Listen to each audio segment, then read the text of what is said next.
కర్పూర హారతులు ఇన్నాళ్ళు వేచిన మా కళ్ళు ఇచ్చేను కర్పూర హారతులు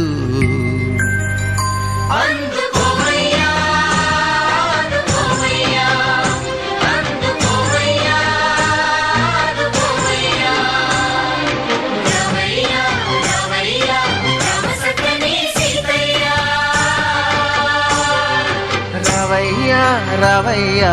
రామ సక్కని సీతయ్య